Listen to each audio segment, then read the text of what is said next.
पत्र के लिए धन्यवाद कार्यक्रम के सभी सुनने वालों को अरुण पांडे का नमस्कार। आकांक्षा जी आपको भी नमस्कार हमारी ओर से। अरुण जी आपको हमारी ओर से और साथ ही साथ श्रोताओं की ओर से भी नमस्कार कर देते हैं भाई। और बारिश के साथ साथ मेल की जो फुहार है वो थोड़ी सी धीमी रफ्तार में, हालांकि पहले की तुलना में बरसात भी आजकल कम हो रही है, लेकिन मौसम बारिश का है और अच्छा मौसम है, तो ऐसे खुशनुमा मौसम में श्रोता हमारे मतलब की बात करें कि मेल जरूर लिखा करें। फुहारों की बात कही आपने अरुण जी, फुहारें यानी कि छुटपुट बारिश है ना। तो श्रोताओं से अनुरोध करेंगे कि फुहारों को घनघोर होने दें और जो ईमेल्स हैं उनकी संख्या बढ़ने दें। बिल्कुल, हम लोग चाहते हैं कि अधिक से अधिक श्रोता हमारे कार्यक्रमों के बारे में अपनी प्रतिक्रियाएं हम तक पहुंचाएं। तो आज ये जो ईमेल है उसका सिलसिला शुरू करते हैं। बिल्कुल, क्योंकि श्रोता भी इंतजार करते हैं कि उन्होंने मेल भेजा हुआ है और उनका मेल कार्यक्रम में शामिल हो। जी, तो सुरेश जायसवाल, उनके साथ उर्मिला, दीपक और स्वाति जायसवाल हैं जी। जमानिया जिला गाजीपुर से ये लिख रही हैं। 25 मई को पत्र के लिए धन्यवाद कार्यक्रम में अरुण भैया ने कहा कि जमानिया के लोग नेक देने में हमेशा आगे रहते हैं। वैसे ये बात तो आपने सही कही, ऐसा उनका कहना है। समय आने पर हम भी आप लोगों को जरूर नेक देंगे। आप कार्यक्रमों में शामिल होते हैं और इतने वर्षों से निरंतर हर हफ्ते मेल भेजते हैं। हर कार्यक्रम में आपकी जो शिरकत है वही सबसे बड़ा नेक है। सुरेश जी, आप इसी प्रकार हमारे साथ जुड़े रहें, वही तोहफा है हमारे श्रोताओं का आप जैसे। वैसे ये कहावत आप हम लोगों को कहा करते हैं कि सब्र का फल जो है वो मीठा होता है जी। तो उस दिन का पत्र के लिए धन्यवाद सना बिटिया और अरुण भैया ने पेश किया था, जिसका इनको इंतजार था। अच्छा, बहुत ही प्यारा लगा। सना की आवाज इस प्रोग्राम में बहुत दिनों बाद, लगभग 3 महीने बाद सुनने को मिली। कार्यक्रम में बहुत दिनों बाद उनकी हंसी सुनने को मिली और कार्यक्रम पेश करने का दिलकश और मनमोहक अंदाज, तारीफ की जाए उतनी कम। उसके अगले हफ्ते यानी 1 जून को फिर वही आवाज पत्र के लिए धन्यवाद में सुनी तो दिल खुशी से झूम उठा। सना की प्रस्तुति लाजवाब थी तो मैं पत्र लिखने के लिए मजबूर हो गया। और अरुण भैया की सना के साथ ट्यूनिंग इतनी जानदार होती है कि प्रशंसा के लिए शब्द नहीं है मेरे पास। हम लोग जितने भी हमारे साथी हैं साथ में, हम सबका ये प्रयास होता है कि हर कार्यक्रम अच्छा हो, हर कार्यक्रम में हम लोगों की ट्यूनिंग आपको दिखाई दे और सुनाई दे, एक तरह से कह सकते हैं। तो वो प्रोग्राम और सना की पेशकश आपको पसंद आई। कई बार होता ये है श्रोताओं और सुरेश जी की हर आदमी की अपनी अपनी व्यस्तता होती है, उपलब्धता होती है, तीज त्योहार होते हैं, स्वास्थ्य की बात होती है, तो ऐसे में फिर कार्यक्रम हम लोगों को समय पर करना होता है। इसलिए थोड़ी सी ये तब्दीली कभी कभी आपको सुनने को मिल जाती है। बिल्कुल। साथ ही आगे ये कह रहे हैं कि 2 जून को सना द्वारा प्रस्तुत गुड मॉर्निंग बनारस सुना जो पसंद आया। इस कार्यक्रम में कुछ न कुछ जानकारी हमें जरूर मिलती है, तो इस शानदार प्रस्तुति के लिए धन्यवाद। साथ ही उसी दिन अनुपम गुप्ता द्वारा प्रस्तुत आपके पत्र आपके गीत सुना, बेहद प्यारे गीत सुनने को मिले और कई नाम भी इसमें शामिल हुए। प्रोग्राम की शानदार प्रस्तुति के लिए बधाई। तो इन दोनों ही कार्यक्रमों के लिए आपकी बधाई अनुपम गुप्ता और सना सलीम तक पहुंच रही है। आप इसी प्रकार मेल भेजते रहिए, आपके अगले ईमेल का इंतजार हमें रहेगा। इस मेल के लिए शुक्रिया आपका। तो अगला जो ईमेल है वो है जगदीश चंद्र पांडे जी का, खटीमा उत्तराखंड से इन्होंने भेजा। ये हमारे वही श्रोता हैं जो काव्यात्मक मेल हम तक भेजते हैं। और आज का मेल भी अपवाद नहीं है अरुण जी। उन्होंने शुरुआत ही कुछ ऐसी की है। बूंदों ने छू ली धरती की प्यास, ठंडी हवाएं लाई नई सांस, घटाओं संग आई खुशबू भरी बात, मानसून ने दी गर्मी को राहत की सौगात। जैसे बारिश आई तो वास्तव में गर्मी से सुकून और राहत हम सबको मिली है। लेकिन ये अच्छा है कि ऐसे जो भी कार्यक्रम है, हमारे पत्र के लिए धन्यवाद कार्यक्रम है या हेलो फोन इन फरमाइश कार्यक्रम है, श्रोताओं को जो शौक होते हैं, हुनर उनमें होता है, कविता शेरो शायरी का सामने आता है, लोगों तक पहुंचता है, उन्हें प्रेरणा मिलती है। और हो सकता है इन्हीं श्रोताओं में से कल कोई अच्छा कवि, कोई शायर निकल जाए। तो हमारी शुभकामनाएं इस दृष्टि से भी जगदीश जी के प्रति सदैव रहेंगी। वैसे अरुण जी एक बात बताऊं, जगदीश जी ने ये जो चंद पंक्तियां लिखी हैं, ये पढ़ के ही ना शीतलता भरी, कहते हैं ना, एक राहत मिल रही है। बिल्कुल। और इधर हुआ ये भी है कि 1 आध हफ्ते से बनारस में भी बारिश का सिलसिला चल पड़ा है, तो बड़ा ही मुफीद है आपकी पंक्तियां। आगे ये कह रहे हैं कि 22 जून के पत्र के लिए धन्यवाद। कार्यक्रम में मेरा पत्र शामिल किया गया तो उसके लिए धन्यवाद। साथ ही स्वास्थ्य कार्यक्रम के अंतर्गत आरोग्य में उच्च रक्तचाप संबंधित समस्याओं और सावधानियां विषय पर डॉक्टर ऋचा त्रिपाठी और अरुण जी की चर्चा बेहद सराहनीय रही और ज्ञानवर्धक थी। आपकी बधाई डॉक्टर ऋचा त्रिपाठी तक पहुंच रही है और आपसे भी उम्मीद करें, चूंकि ये सजीव फोन इन कार्यक्रम हुआ करता है, यानी उस वक्त रिकॉर्डिंग हमारी जब होती है तो रिकॉर्डिंग के समय विशेष विशेषज्ञ रहते हैं, तो जो भी श्रोता आप जैसे हैं वो चाहें तो उन बीमारियों के बारे में, उन समस्याओं के बारे में हम सीधे सीधे चिकित्सक से बातचीत कर सकते हैं। इस कार्यक्रम का आरोग्यम का उद्देश्य यही है। बिल्कुल। 23 जून के गुड मॉर्निंग बनारस कार्यक्रम के अंतर्गत पूजा ने सरकार द्वारा दिव्यांग जनों के लिए चलाई गई कई योजनाओं की एक जानकारी दी, तो उनको बहुत बहुत धन्यवाद। साथ ही 26 जून का जो गुड मॉर्निंग बनारस कार्यक्रम था उसमें पूजा ने शुभांशु शुक्ला जी के विषय में जानकारी दी, वो भी ज्ञानवर्धक और लाभकारी थी। तो पूजा जी को बहुत बहुत धन्यवाद। तो इन दोनों ही कार्यक्रमों के लिए आपकी बधाई पूजा सिंह तक पहुंच रही है।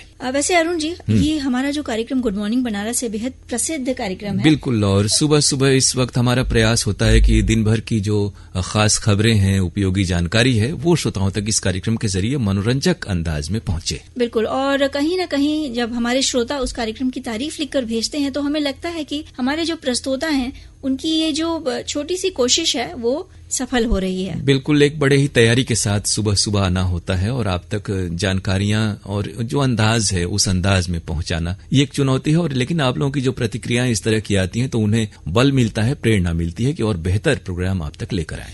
आगे ये जानना चाह रहे हैं कि दिल्ली से प्रसारित होने वाला कार्यक्रम स्वराज जी अब प्रसारित नहीं होता, जो ये हाल में आकांक्षा जी किसी दिन और किसी श्रोता ने पूछा था किसी प्रोग्राम में, ये कहें कि ये प्रायोजित कार्यक्रम था और खासतौर से स्वराज जो है वो दूरदर्शन पर प्रसारित एक धारावाहिक था जिसका ऑडियो हम लोग प्रसारित कर रहे थे। तो ऐसी जब भी कोई विशेष प्रस्तुति भविष्य में प्लान की जाएगी, नियोजित होगी, तो आप तक सूचना पहुंचेगी और आप उसका आनंद लीजिएगा। आपको ये बात तो है कि ये स्वराज धारावाहिक बड़ा ही प्रसिद्ध हुआ, लोगों ने उसे बहुत पसंद किया जी। और इनको धन्यवाद देते हुए अगले ईमेल की तरफ बढ़ते हैं जी, जो लिखा है रमेश कुमार विश्वकर्मा जी ने, ग्राम मेहंदीगंज, मड़ई पोस्ट, राजा तालाब, जिला वाराणसी जी। 29 जून के दिन रविवार को आपके केंद्र से प्रसारित कई कार्यक्रमों को मैंने सुना। सुबह 7 बजे गुड मॉर्निंग बनारस शुचि जी द्वारा प्रस्तुत था, जो काफी पसंद आया। साथ ही मधुरिमा कार्यक्रम में 90 के दशक के गीत बजाए गए, बेहद कर्णप्रिय थे। दोपहर 1:15 पर आज इतवार है के अंतर्गत झलकी जो सुनाई गई, हो जाने दो शादी, मनोरंजन के साथ साथ बेहद संदेश परक भी थी।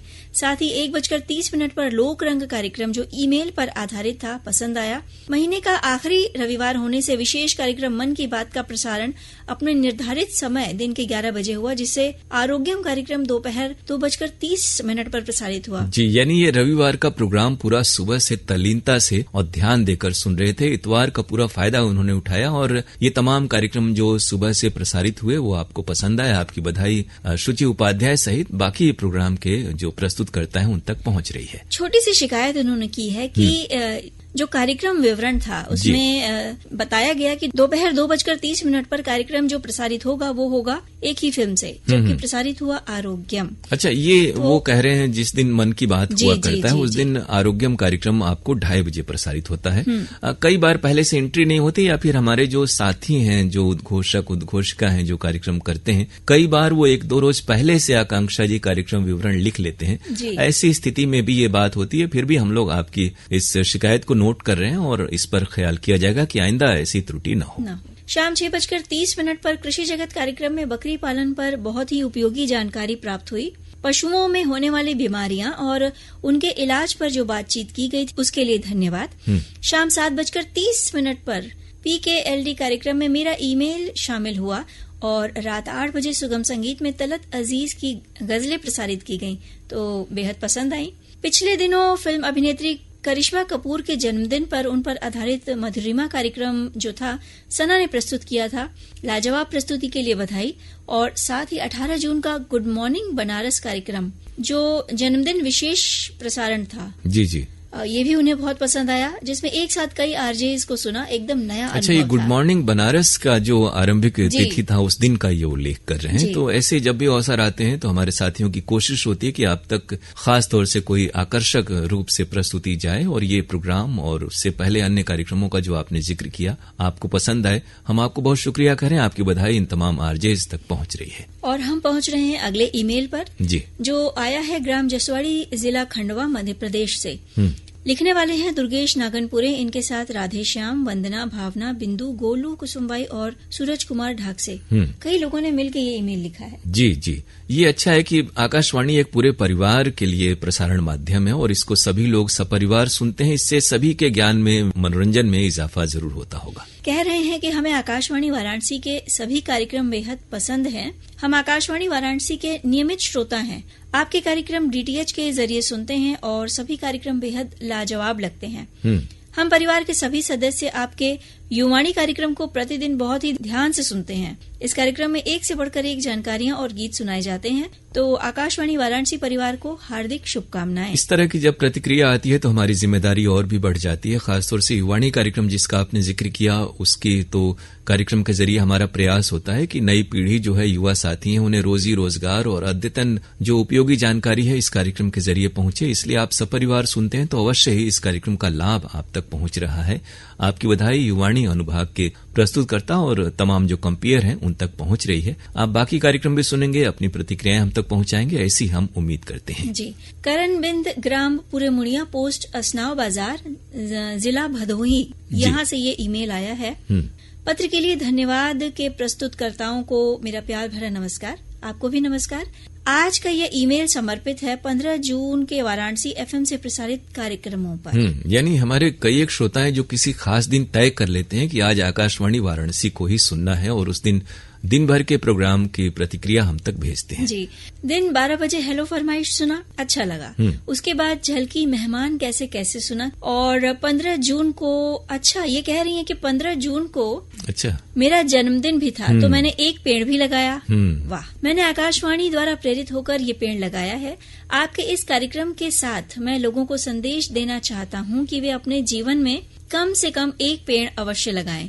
एक पेड़ 2 व्यक्तियों के लिए साल भर ऑक्सीजन देता है। बहुत अच्छी बात आपने कही कि ऐसे जब भी कोई अवसर आए तो हम जरूर इस तरह के पौधरोपण करें ताकि वो आने वाली पीढ़ियों के लिए रहे और पर्यावरण और पारिस्थितिकी में भी हमारा ये बहुत महत्वपूर्ण योगदान होगा। हर व्यक्ति अगर आपकी तरह ये सीख ले, इस पर अमल करे तो निस्संदेह हमारा जो परिवेश है, पर्यावरण है, और भी खूबसूरत हो जाएगा। आपके जन्मदिन पर इस प्रयास को हम लोग कहते हैं कि बड़ा अच्छा आपने किया और आपको जन्मदिन की शुभकामनाएं। आपको ऐसे ही कार्यक्रम आपने लिखा कि आकाशवाणी की प्रेरणा से आपने ये वृक्ष रोपण किया, लगाया उसे, तो ये हमारे कार्यक्रमों की सार्थकता है। हम आप जैसे श्रोताओं के शुक्रगुजार हैं। वैसे अरुण जी, जिस तरह खाने में नमक, तीखा, मीठा सारी चीजें ना हो तो खाना थोड़ा अच्छा नहीं लगता, वैसे ही हमारे श्रोताओं के जो ईमेल्स हैं उनमें शिकायतें ना हो, बिल्कुल, तो ईमेल ऐसा लगेगा ना कि बहुत ब्लैंक हाँ, सिर्फ तारीफ ही तारीफ हो जाती है। तो अब शिकायत, बिल्कुल, उसका हम स्वागत करते हैं। हम लोग तो बहुत प्रेरित करते हैं कि आप कोई भी सलाह हो, शिकायत हो, कोई गलती हमारी ओर से होती है तो उसको इंगित करें। तो करण बिंद जी की ये शिकायत है कि 23 जून के दिन सोमवार को प्रायोजित कार्यक्रम जो उमंग था, एनसीईआरटी द्वारा प्रायोजित कार्यक्रम की ये बात कर रहे हैं, 23/6/25 की जगह दिनांक 26/6/25 का प्रसारण सुनाया गया। ऐसा लगा कि मैं टाइम मशीन में हूँ। अच्छा। फिर दिनांक 26 जून को वही एपिसोड सुनाया गया जो 23 जून को सुनाया गया था। तो इस गलती पर कृपया ध्यान दें। बिल्कुल, हम लोग ध्यान देंगे। और आपने सही कहा, वो जो प्रायोजित कार्यक्रम का फोल्डर है वहां पर 3-4 रोज के कार्यक्रम एनसीईआरटी के रखे रहते हैं। तो ये त्रुटि हुई और उस दिन जो भी उद्घोषिका अंजना जी थी तो उन तक आपकी बात हम लोग पहुंचा रहे हैं कि इन बातों का ख्याल रखा जाए। और आप जैसे जागरूक श्रोता हैं, लेकिन आपने इसको भी सकारात्मक लिया कि आपको ऐसा लगा कि आप टाइम मशीन में चले गए हैं और 26 को आप विचरण कर रहे हैं। ये जरूर होता है कि आकांक्षा जी की कार्यक्रम में तिथि का उल्लेख अंदर जो वहाँ प्रेजेंटर होते हैं उमंग के, वो करते हैं। इसलिए इस पर हमें अधिक सतर्क होना चाहिए कि सही एपिसोड संख्या जो है वो प्रसारित हो। तो इस बारे में आगे ध्यान हम लोग बिल्कुल ध्यान रखेंगे कि ऐसी त्रुटि न हो। हमारे तमाम साथी भी इस कार्यक्रम को सुनते हैं तो उन्हें भी हम लोग ये उम्मीद करते हैं कि खासतौर से ध्यान देंगे, श्रोताओं को ऐसी शिकायत का अवसर नहीं मिलेगा। बिल्कुल। अब अगला ईमेल है दिलशाद हुसैन, फातिमा सोगरा, मुबारकपुर, ऊंची तकिया, आजमगढ़ से। जी। 14 जून को आपके केंद्र से प्रसारित कार्यक्रम गुड मॉर्निंग बनारस जो सना द्वारा प्रस्तुत था सुना। देश दुनिया का हाल, आज के दिन की मुनासिब से जानकारी, रक्तदान पर जो जानकारी दी गई थी, ये बातें सुनकर दिल बाग बाग हो गया। इतनी लाजवाब प्रस्तुति के लिए आकाशवाणी वाराणसी केंद्र को हार्दिक बधाई। यह है कि इस तरह के जब भी अवसर आते हैं, हम श्रोताओं को नेत्रदान, रक्तदान, ऐसी जब खास तिथियां आती हैं तो हम प्रेरित करने का प्रयास करते हैं कि इस तरह के कार्यों में अपना योगदान करें। और ये सार्थक होता है जब कार्यक्रम का प्रभाव आपके दिल की गहराई तक पहुंचता है। आगे इन्होंने जो बात लिखी है पहले हम पढ़ देते हैं। जी जी। 15 जून को आपके केंद्र से प्रसारित कार्यक्रम आरोग्यम के अंतर्गत दांतों के डॉक्टर से आकांक्षा सिंह से की गई बातचीत सुनी। डॉक्टर साहब ने कहा कि सभी श्रोताओं की समस्या का हल नमक, तेल और हल्दी की मालिश बताया और सुबह सोकर उठने पर ब्रश को जरूरी नहीं बताया। ब्रश सिर्फ खाना खाने के बाद बताया, जबकि हमने बचपन से देखा है कि सुबह सोकर उठने पर सबसे पहले दातून से दांत साफ करना है। हम उनकी बातों से सहमत नहीं है। यहाँ पे अरुण जी मैं थोड़ी सी बात प्रोग्राम करती है, लेकिन आम जो धारणा है वो ये है कि हम लोग सुबह तो ब्रश करते ही हैं, इसलिए चिकित्सक जो है वो ये इस बात पर बल देते हैं कि रात को सोने से पहले अवश्य किया करें। जो डॉक्टर साहब थे वो उनका कहना था कि रात को और सवेरे दिन में 2 बार आपको ब्रश करना है। खाना खाने के बाद आपको अपने दांत ब्रश से जरूर साफ करने हैं और जैसे अगर आप रात को ब्रश करके सो रहे हैं तो सुबह उठने के बाद आप नमक, तेल, हल्दी कर लीजिए या कुल्ला कर लीजिए और नाश्ता करने के बाद हो सके तो ब्रश जरूर करिए। उनका कहने का ये हमारे आयुर्वेद में परंपरा है और हम लोग बचपन से गांव घर के जो रहने वाले हम सब हैं, तो हम लोग ये इस तरह का हम लोगों ने अमल भी किया है कि शुरुआत में ही जब उस जमाने में सिर्फ दातून हुआ करते थे तो उस समय भी हम लोग नमक, हल्दी और सरसों तेल से दांतों की मालिश करते थे। लेकिन ये एडिशनल तब भी था, यानी दातून के अतिरिक्त इसे किया जाता था और अब भी ये एडिशनल है। तो आयुर्वेद में ऐसी बहुत सारी चीजें हैं जिनका लाभ होता है। तो जैसा आकांक्षा जी ने स्पष्ट किया, पूरी बात यह है कि ब्रश भी करना है और ये मसूड़ों की मालिश भी करनी है। जी। साथ ही आगे लिख रहे हैं कि 15 जून को आपके केंद्र से प्रसारित कार्यक्रम आज इतवार है के अंतर्गत प्रसारित विनोद रस्तोगी की लिखी झलकी मेहमान कैसे कैसे ये सुनी, हंसते हंसते लोटपोट हो गए। इतनी लाजवाब प्रस्तुति के लिए आकाशवाणी वाराणसी केंद्र को हार्दिक बधाई। उसी दिन आपके केंद्र से प्रसारित कार्यक्रम लोक रंग जो वंदना जी द्वारा प्रस्तुत था सुना। हीरा लाल का गाया गीत बहुत अच्छा लगा जी, अच्छी प्रस्तुति थी। साथ ही 15 जून को प्रसारित कार्यक्रम पत्र के लिए धन्यवाद अरुण जी और आकांक्षा द्वारा प्रस्तुत सुना। अरुण सर नए श्रोताओं को पाकर बहुत खुश होते हैं। हम सभी खुश होते हैं और आपको भी होना चाहिए कि आपके इस जो पसंदीदा केंद्र है आकाशवाणी वाराणसी, इसके प्रसारण को देश दुनिया में लोग पसंद कर रहे हैं। और ये तो अब DTH और ऐप के जरिए कोई इसमें सीमा नहीं है। कहीं भी आप किसी भी देश में हो, किसी कोने में हो, अगर आप केंद्र को पसंद करते हैं, कार्यक्रमों को, तो उससे आप जुड़ सकते हैं। आगे ये कह रहे हैं कि 15 जून को अरुण जी द्वारा प्रस्तुत कार्यक्रम हेलो फरमाइश सुना। क्या बातें करते हैं, कितना अपनापन लगता है। कार्यक्रम का समय कब खत्म हो गया पता नहीं चला। ये आप जैसे जो अजीज हमारे श्रोता हैं उनका भी अपनापन है, वो कार्यक्रम से जुड़े रहते हैं, केंद्र से वर्षों से जुड़े हैं। तो हम लोग पर भी ये जिम्मेदारी है कि हम बिल्कुल अपनेपन से और बिल्कुल लगाव के साथ बातें करें आपसे। साथ ही 17 जून के गुड मॉर्निंग बनारस कार्यक्रम का इन्होंने जिक्र किया है और फरमाइशी गीत एक्सप्रेस कार्यक्रम इन्हें अच्छा लगा था। अनाउंसर ने अपना नाम नहीं बताया, आखिर ऐसा क्यों करते हैं? ऐसा हम लोग आपकी बात पर हर बार कहते हैं कि हमारे हर साथी को खासतौर से कंपेयर्ड और फरमाइशी कार्यक्रम में नाम जरूर बताना चाहिए, ताकि अच्छाई हो तो तारीफ है और कोई त्रुटि हो तो उसर भी हम लोग आपकी जो शिकायतें होती हैं या जो आप हमारी गलतियां निकालते हैं, हम इसके बेहद शुक्रगुजार होते हैं, क्योंकि यही वो आईना है जिससे हम आइंदा के लिए अपने में सुधार कर पाते हैं।